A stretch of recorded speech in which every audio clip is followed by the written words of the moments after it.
And here we are, episode 1 of the Sobriety Matters podcast. I was lucky enough in this episode to be joined by Amanda, who is a 33-year-old mother, a wife, and a career oriented businesswoman out of California.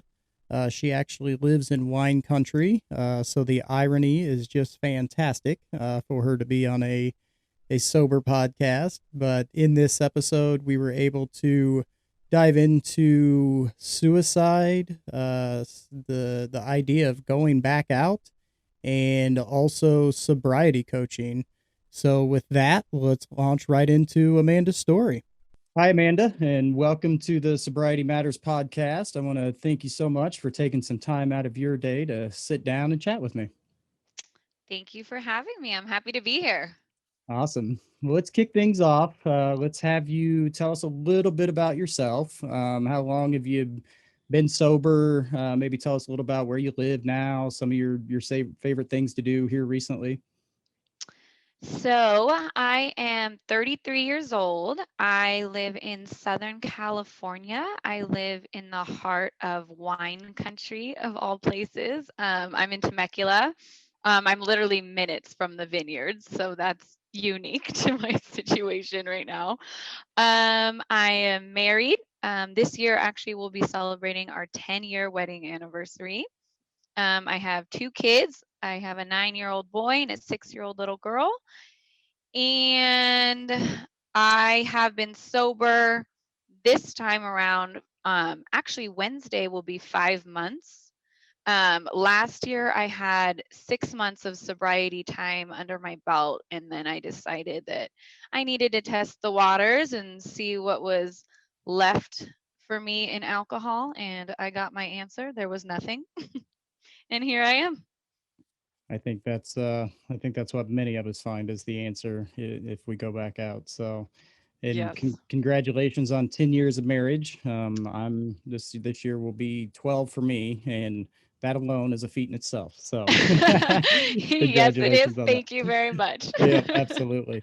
And interesting about the wine country. I'm in a couple different groups online and have recently seen quite a few women talking about girlfriends reaching out, with things starting to open up and wanting to go do something. And it seems like almost every single one of them, they want to go to wine country. And it's been Yes. very interesting, for them to watch what they're deciding to do, whether they're going to do it or not, and if they think they can handle it. There's been a few people chime in and they've actually gone and done it. So yeah, so that's interesting. But I'm sure you live in there, you're probably a little over that. Kind of like living in Vegas, you don't go to the strip every day, right? So it's Right. yeah, cool. Right. And we actually just moved here last June, and it's when I was back in the drinking cycle we moved here. So I uh I went, I played. I'm good. I'm Yeah. good. Awesome. All right, well, let's get into your story. What's your history with drinking? What were, some of the key factors, and what has led to the second time of sobriety? Take some time and just tell us your story here. All right. Well, I guess a little backstory is that I was born to teen parents who weren't together. So I had kind of a unique, a little bit of a different childhood, I would say. My dad wasn't really in the picture, and my mom was still growing up, and so we kind of moved around a lot. It just wasn't the most stable of childhoods, I would say. So I wasn't a very happy adolescent. So I took my first drink when I was 15, before a high school football game. I got wasted on vodka out of a water bottle. Super classy. But I that was kind of like that was the first time ever drinking, and then after that it just progressed into every weekend I was drinking and partying, just I would say more normal, the way young teens experiment and stuff. And it wasn't until I would say my early 20s that my drinking got pretty out of control, but everyone around me was drinking the same, so I didn't really think much into it. But I was definitely a blackout drinker from kind of the jump. Like I would just once I start drinking, like I go until I pass out essentially. And that always kind of just stuck. I met my husband when I was 23, and we had kind of like a whirlwind where we met, got pregnant, got married, like within 6 months of meeting and all that. And I wasn't quite ready for all that, but he was a partier too. And so we kind of just kept up our drinking. And it really had a negative impact on our marriage. We really struggled, I would say, for the first like 7 years of our marriage, like trying to be a mom, be a wife, be a career woman, and also being a binge drinker is a very hard thing to maintain. And so I was kind of a nightly wine drinker, and then I would binge on the weekends, and it just caused so many problems that I ended up being hospitalized actually in 2017. I had what you could call like an alcohol induced nervous breakdown, almost, I would say. And I actually had a non fatal suicide attempt. And you would think that that would be rock bottom. But ironically enough, I got out of the hospital and I blamed everything and everyone around me other than the substance. So I continued drinking for about 3 more years, and it was just like my anxiety was slowly ruining my life first and foremost. Like just the scientific facts of what it does to our bodies, coupled with blacking out and not remembering the night before, I just could not handle it. And I was picking fights with my husband. Something about me when I drink, I get very feisty. I don't know I don't know why. I don't know where this comes from, but I'm really fun until I'm not. And it was causing lots of fights, and I just woke up one day and I said enough. Enough. Like, so I never got a DUI or anything like that, but the hospitalization, I would say, was a real low point in my drinking career. So something you kind of touched on, and I think it's always interesting to get everyone's perspective or kind of definition of this. Is you mentioned from the beginning, you considered yourself kind of a blackout drinker. When you were in the height of the addiction, did would you consider yourself a high functioning or a low functioning alcoholic? And did you get to a point to where not only blackout meant passing out at night, were you experiencing episodes of just completely not remembering like points in the day? Like you could almost tell when it shut off and then when it came on. Did you experience that type of a blackout as well? So I don't really love the term alcoholic. It's just something that through my recovery and working with my coach, we figured out for me isn't an empowering way of looking at. We like to say that like I've experienced addiction.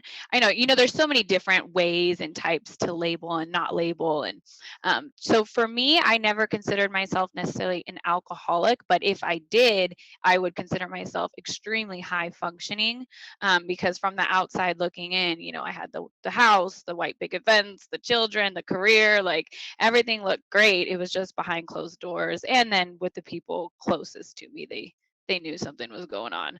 Um, and then as far as blacking out, I feel like it was a progression, because like back in your teen years and 20s, it's almost like something to joke about the next day with your friends, like haha, like what happened? Well, oh my god, how do you end up doing this? Tell me what happened. But like everyone's kind of in on it, so it's not so dicey. But it was as I got older, um, it was almost like a gamble. So it didn't black out every time I drank, but it was like a roll of the dice.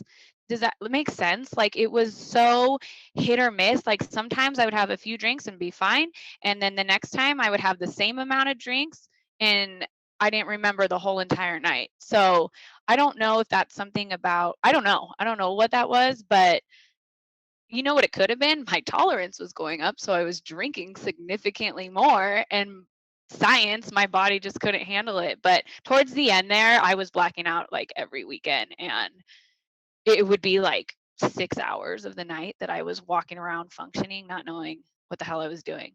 And that feeling, no. Like, I no. I'm like, "Wait, so you mean there was 6 hours and I wasn't in bed, I was talking to people?" Like, no, no. Yeah, that So that actually toward the end of mine started to occur more often than I would like to admit. To tell you the truth, right. I was going to trade shows and stuff, and the next day people were like, "Oh yeah, we did. You know, it was so fun." And I'm like, "What?" I'm like, we went where? We did what? No, there's no way." And they were like, "Dude, you were the life of the party. Like everybody was loving it, and you were so fun." And I'm like, "Oh wow, I don't remember any of that." So yeah, it's kind of Yeah. scary. Yeah, I See, loved in that too. You mentioned the labeling of being an alcoholic, and I love this topic because it's so different for everyone. right, And I feel like it's one of those topics that people will take it so personal and go one way or the other.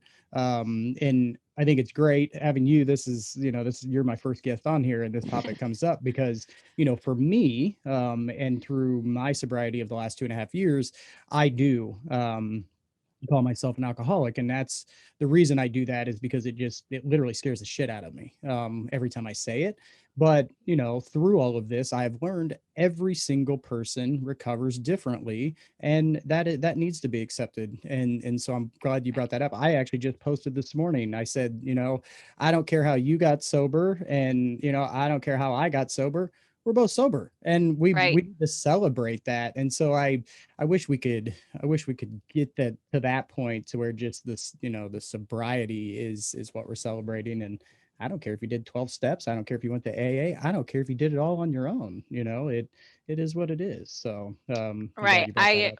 100% agree with that. And I think it is starting to be talked about more, and different paths to recovery are being talked about. And it just so happened that the recovery coach that I worked with, that was the way that she worked, and it fit for me. It felt good for me. And like you said, it doesn't matter how you get sober as long as you're sober. And I'm a big believer in doing what feels best for you and what feels the most empowering for you. So I Yeah, agree. absolutely. So you talked about a hospitalization Mhm, stent and failed suicide attempt. mhm. If you're comfortable about Yeah. talking with that, I would be interested. What led to each? Was the hospitalization first, and then I know you said that the hospitalization wasn't from the attempted suicide, but were you hospitalized first and then the suicide attempt was later, or how Well, what happened there? so they actually go hand in hand. So it was I was highly, highly, highly intoxicated. I was going through some personal issues, and a little bit of my backstory is that I have lost two people who were very close to me through suicide. So it was always kind of like a seed that was there, like it was always an option in the back of my mind. And part of my story is that I struggled with suicidal ideation for a long time, especially when I drank. And I think that's something that's so important to talk about too, is the correlation between substance abuse and suicidal thoughts. But anyways, I was heavily, heavily, heavily intoxicated, and I tried to jump out of a moving vehicle. And thankfully, I was stopped and I was driven straight to the hospital. And then at the hospital, I was being like checked in, and I was so drunk that I guess I went into the bathroom and I was trying to drink the chemicals like they kept in the bathroom, and they had to like come in. And anyways, I woke up the next morning basically not in a straight jacket literally, but I was 5150. Okay. So And so let's talk about, it sounds like you've had two paths into recovery, two different instances of it. So what what did that first path look like, of how you got sober? Have you used programs? Have you done it on your own? Just let's talk about the first one, and then kind of let's just jump right back into the second one, of where you're at now. Okay, so yeah, so after that hospitalization, like I said, that was in 2017. So I actually was just prescribed a bunch of pills and released and went back out into the world and started drinking again because it wasn't alcohol that was the problem, it was everything else. But so like I said, 3 years went by and it just was a really rough 3 years, and I was actually, I started to get sober curious, and I started listening to sober podcasts, actually, and, I would listen to, I don't know if you know this one, but Recovery Elevator. I Yep, would actually absolutely. list yeah, I would actually listen to it while drinking sometimes, just sitting there drinking my wine, like, maybe I can do this, maybe not, we'll see. But I really found a lot of comfort in hearing other people's stories and like, wow, like a lot of people deal with this. And, like I think it's so isolating when we feel alone and like there's something wrong with us. So that really started like the process was just listening to other people's stories. And I ordered his book, Alcohol is Shit. So I started reading and then I just started soaking up like Quit Lit and podcasts. And there was this one interview that really resonated with me. And at the end of the interview, she was, my age, her story was just very similar. And I don't know, I just felt this connection. And at the end of the episode, she revealed that she's actually a sobriety coach now, and I reached out to her right then and there.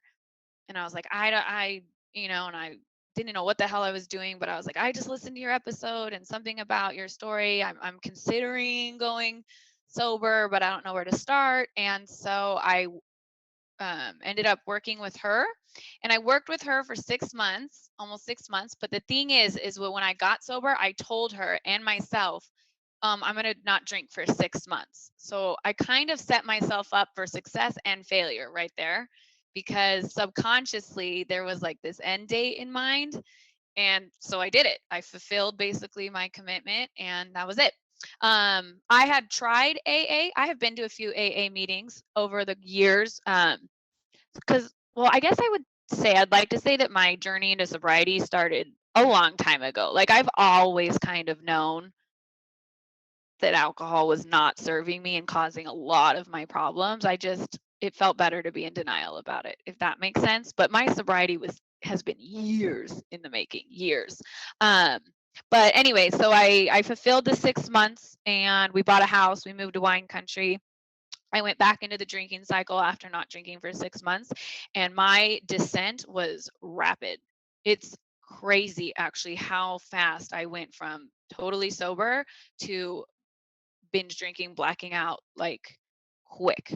And so I was only back in the drinking cycle for 4 months, and I called my coach up. I was laying on the floor of my closet after one of the worst blackouts I'd ever had and was like, I surrender. I can't do this anymore.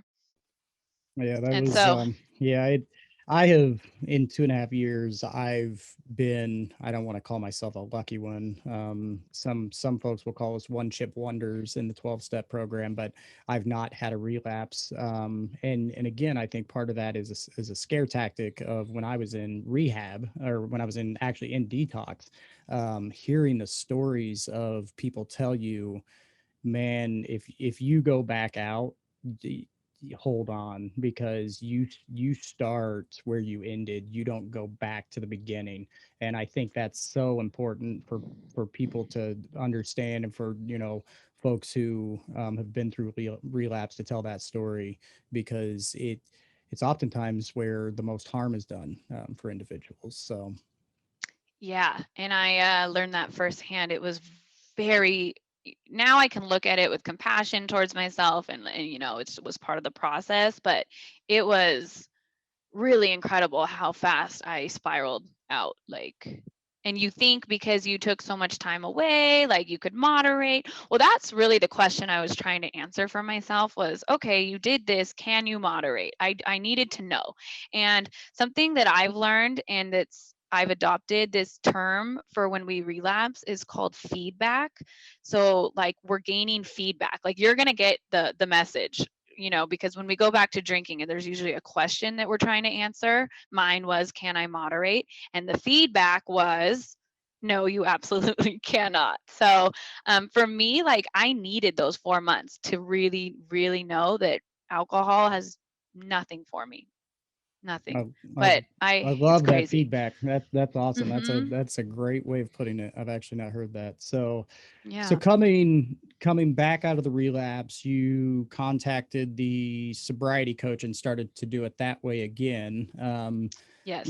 So I've not heard a lot of people, and maybe you can answer this for us. Kind of if no one's privy to sobriety coaching, can you explain maybe the difference between like sobriety coaching and therapy, or something like that? Is it all the same? Is it part of it? Kind of tell us about your experience there.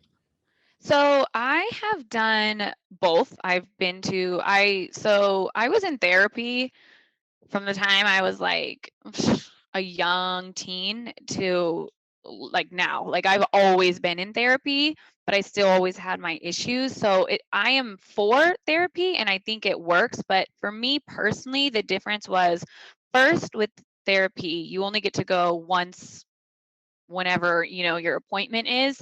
And I found it like I was more just kind of airing all my grievances and just kind of like, letting everything out, which is good. We definitely need that. But what I have found with the coach is I was getting more tools like and homework and work to do because me just complaining about all my problems wasn't really solving them. um and and with the coach I found like I have homework, like I have modules that I'm doing every week, like I have it, she calls it soul work, which I love. But I mean she has me doing stuff that is so outside my comfort zone that at first I thought, what is this woo woo crazy stuff that I'm doing? But it works. If you sit down and you do the work, it works. And with her, I have 24-hour access to her. We do this like walkie-talkie program. So if I'm like in a pickle, I can reach out to her if I'm like triggered or having a moment or whatever. I can reach out to her where a therapist can't really do that. It's only when you're there for that hour in the office. So she's much more available and it's much more hands-on, I would say. Oh, that's fantastic. Yeah, I have a boss at work, so I bring my corporate life into my sober life because his big mantra, he's been at this for years, and it's plan the work and work the plan. Because if you don't do the first one, you're not going to be able to do the second one. And so I think, hearing you have homework and tools. I love the word tools in sobriety. So maybe touch on what does some of that work look like for you, and what are some of the tools that you use to sustain sobriety now? So the coach that I work with, she's a mindset coach, so and sobriety coach, but so she's all about like everything starts in the mind and with our thoughts. And most of us are walking around complete prisoner to our thoughts. We accept our thoughts as fact. And what she's done is these different homeworks and techniques that has me rewiring like my brain, and I'm able to like catch a thought and rewire it. And there's this whole like process that you have to go through to do that. But for me, I have found someone who suffered with anxiety and people pleasing and all those things that not having to accept my thoughts as fact is a game changer. Like it is a game changer. So she has me, there's these modules that we do, these lessons we have to go through, and then um it's different every week, but I have to journal out. Journaling's a huge one. Brain dumps are a huge one. So she has me doing daily journaling, daily meditation. We have group calls, we have single calls. Um, I don't know. Did that answer your question? Yeah, it absolutely did. No, I think that's great. And so for folks that are just looking, whether it's sober curious or their early sobriety, that that sounds like a lot, to Yes. people. And so you're a mom, you're a Hmm. wife, and professional career. How do you balance it all? Tell us, what your wake up in the morning, and how do you keep that sobriety at the top of the pyramid to work down through? So for me, well, I would say how I've kept sobriety at the top of the pyramid is transparency and accountability. I shout it to the rooftops now, and not that I expect any newcomer to do that, but for me personally, the reason I do that is because it keeps me accountable. And so for me, I'm very much, and I don't expect people to do this, but I'm very much just rip the band-aid off kind of girl, like just all in or all out. And so I keep it at the top by talking about it. And as far as balancing everything, that is one thing. So like my coach, she doesn't have kids. A lot of the girls like in the group, they don't have kids. And so the one thing like they were trying to get me to meditate or journal in the mornings, and I was like, that's school drop off, like that's never going to happen. So it's definitely a little bit harder with kids, but I just have to find the time and be intentional about it. And for me personally, I just found when I'm doing the work, I'm on fire about it, like I'm feeling good, I'm in it. And when I'm not, and when it starts to trickle, that's when those thoughts come in. That's when I'm starting to justify maybe a drink, or like, oh, that drink's looking good. I feel like it's like just as like, how bad do you want it? Like I just got to make it a priority. That's because I want it. I need it. Yeah, It and has it to be. I think it's so important for all of us to remember too that if it's not the number one priority, and we don't do it first thing, none of the other stuff. You can make it a priority, but none of it's going to work out. It's not going to happen if you don't do that sobriety piece. Right. So I feel like sobriety is just one of those things you can't be wishy-washy about. You can't just expect it to happen. Like that's one thing that I like feel like I want to be the most transparent to people who are thinking about it. Like it takes work. It is hard, and you have to put in the work to get the results back, but it's worth it like a million times over. yeah, And something. think about how much time we put into drinking. Like once you remove that, you'll be surprised how much time you have on your hands. You got that right. I've had to find so many hobbies to fill time. I'm like, how in the Right. world is there this much time in the day? This is incredible. Yeah, that I think Right. that was one of the biggest surprises for me, and that actually leads nicely into the next question I was going to ask you. What were some of the biggest misconceptions about getting sober that you had, and then kind of what have been maybe some of the biggest surprises out of officially getting sober, if you want to call it that. Misconceptions. I I think that it's like your life is over, kind of. That we get sober and we stay in our house and we knit sweaters, and that's it. That's your life. And that's I personally have found that to be so far from the truth. I myself am kind of like an outdoorsy, active type of person, and I am gaining so much in sobriety that I was missing before. I was too hungover to go rock climbing. I was too hungover to go on hikes every weekend, and I'm finding like my misconception was that to me partying was life. That equals life. That equals joy. That equals, and I have found that I was so wrong. That is not what is life and joy. It's the simple small things. It's mother nature, it's my kids laughing, it's just all the little things that make true joy and fun for me. So I'm having more fun now than I ever was blackout drunk. Yeah, this side of sobriety it's something when you get here. And that's one of my main platform plans here, is to take that story out, because I want more and more people to see it, because it's incredible once you get over here. So Right. yeah.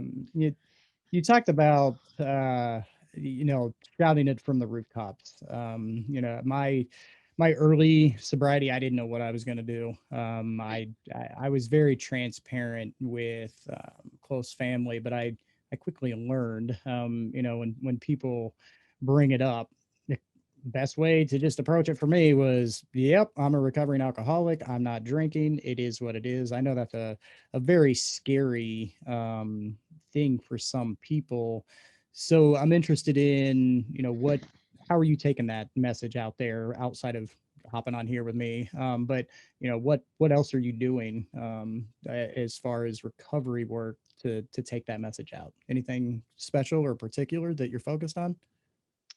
Um, so I find that like this is one that sometimes I still struggle with. Like people in person are like, "Oh, you're sober," and I find myself saying a different reason every time. So like I'm actually still working on like what my answer is going to be, and I feel like the one that I've been most comfortable with is people are like, "Oh, you don't drink wine." I'm like, "Cause I liked it too much." Like it's just simple. It's like a little funny, haha. Like it's not saying anything crazy. Um, but I've definitely found myself tripping up like over that. So definitely like the Instagram is starting to be a huge platform that I wasn't expecting it to be that way. I more started of it just to hold myself accountable, and it's like growing, and I'm actually in school right now to be a recovery coach. So that is going to be my way of giving back and spreading the message and the path to recovery that I've learned that has worked so well for me. Um, that's going to be my platform. I hope to go on and help others as much as my coach has helped me. I mean, she literally changed my life. It's insane. I can't say enough good things about it. How cool is that? Yeah, Yeah, I've met a few people throughout my journey that it literally has taken them down, full career change paths of diving into it, and just they realize there's something bigger out there for me, and I have something to fulfill, and I've seen quite a few people shift into that. So so it's interesting because something about me that I don't know if you're familiar with, a highly sensitive person, but that's something that I've discovered that I am through sobriety, and I've always kind of felt like an alien, kind of. I'm a creative, I'm an artist, I've always thought very deep thoughts, and I feel like most people don't want to talk like that. So I found a lot of the reason I drank a lot was to just kind of normalize myself or make myself feel like regular. And so the fact that of this sober page that I'm loving is that I'm just being my 100% authentic self. It's not a bunch of people I went to high school with or middle school or whatever that I have to like, I feel like, I don't know, just weird. Like I started this page and I'm like, I'm going to be 100% authentic, and whoever likes it, great. Whoever doesn't, great. And I'm attracting so many like-minded, creative artists, sober individuals. And I'm like, oh, there's more of me out there. Like, like it's amazing. It's amazing. yeah, that's awesome. I recently started when I decided I was going to do the podcast because I've seen so much on the Instagram platform. I was like, well, I'll just start here. Right. In that community I've grown, it's hilarious. I now spend more time, and it's because of the people that I have attracted. I spend more time on the sobriety Instagram account than I do on Me my own too. personal one. It's Me it's like too. I wish I could go back and start my personal one over. I almost just want to unfollow everybody on there and be I like, I'm going to do this again. Let's restart here. So that's I awesome. know. That's so It, funny. The analogy that I used with that is like, okay, so my husband always used to make fun of me. Like, I'm the person who, like, in the grocery store, if I see someone from high, like, I duck, like, I run, I don't want to, like, small talk you. And I'm like, I feel like my personal Instagram's like everyone that I avoid in the supermarket. Like, it's all those people. And then, like, this one is just like minded individuals. And I was skeptical of the sober community at first. Like I didn't know, like this is so weird to like be talking to people I don't know, but man, I tell you, like I get some of like the most awesome conversations with complete strangers on the internet, and it fills my cup more than some people that I've known my whole life. And sorry if you're listening to that, but uh, it's I true. love it. Yeah, absolutely. One big topic that we haven't covered, and Yes. I think it's interesting from some folks that I've talked to, how has the pandemic and the COVID era affected you? Have you felt it as potentially a positive or a negative? And or do you have any concerns as things start to open back up? What's your experience there, and how are you looking So forward to that? ironically, when I started this whole sober journey, it was like the winter of 2019 when I was sober curious. So I got sober on January 1st, 2020, which was right before the actual like lockdown hit. So during the actual lockdown itself, I was sober, like the real, like, remember, like right when it like all first started. I was actually sober. And I am so grateful because I had my two babies at home and I was active. I mean, the only thing we could do was go for bike rides. And I mean, I was out there running alongside them and doing arts and crafts and all this stuff. And I'm so thankful that I was sober because I know that drinking went through the roof for a lot of people during the lockdown. And that would have been me. I shudder to think of what I would have been like had I been drinking through that lockdown, or it just would have been a completely different story.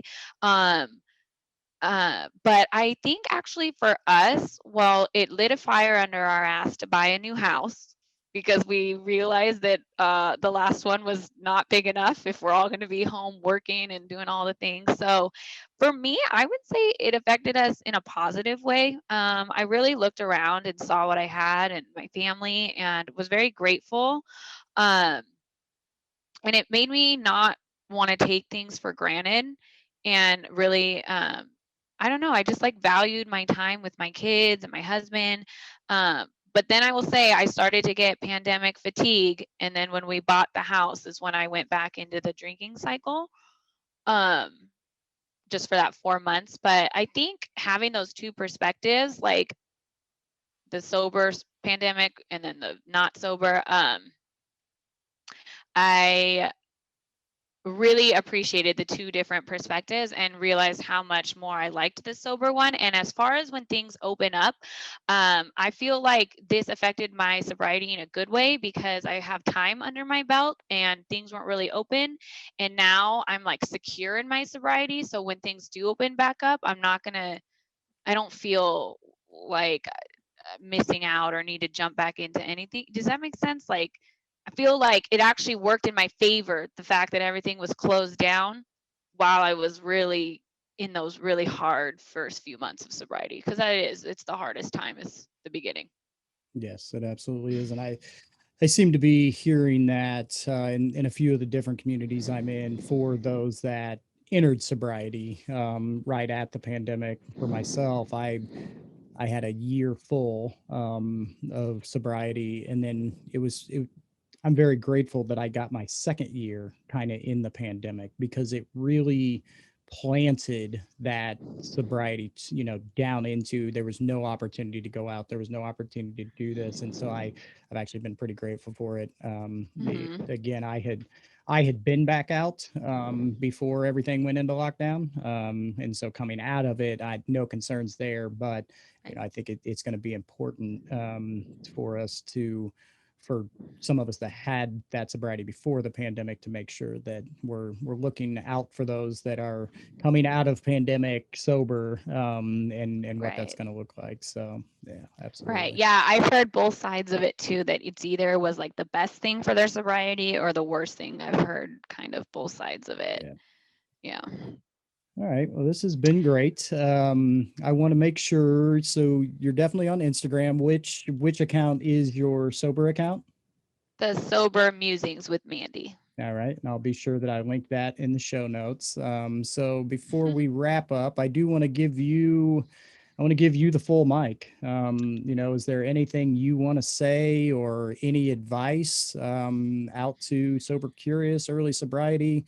Anything you want, you're welcome to say it here. So Oh, I guess if you are sober curious, the advice that I would give or have would be one, that there is a reason that you're sober curious. Obviously, there's a little voice in your head or your gut, and my advice would be to listen to that voice because, like I had mentioned earlier, I had that voice for years, and had I listened to it a lot sooner, I would have saved myself and my family a lot of grief, unnecessary grief. So listen to that voice, and also reach out. I don't believe that this is something that anyone needs to or should do alone. There are so many of us out there, and that, we were talking about the pandemic, and now more than ever is the best time for us to be talking about this, with the way drinking went up. The rates of drinking went through the roof during the pandemic. There's nothing wrong with you when we ingest a substance that is an addictive substance. Anyone can end up addicted to it, which is that's what the nature of the beast. So I think that people, for them to remember that there's nothing wrong with them. I think that was my biggest thing that kept me sick for a long time, like having to admit, quote unquote, something was wrong with me. It's just not so. It's just not so. And I think the more we talk about it, the more we normalize it, the better. And so yeah, what did I say? Reach out. There's nothing wrong with you. Um, and just start listening to podcasts, reading the books like I did. Just soak it all in. Get your toes wet, I think. Well, that is wonderful advice. And Amanda, I want to thank you for coming on to the Sobriety Matters podcast. You are my first guest, and you made it extremely easy for me. So I do appreciate it. And I'll be sure to share where you're at on Instagram in the notes. And thanks again. Thank you for having me. Awesome. This was so fun. Thanks, Amanda.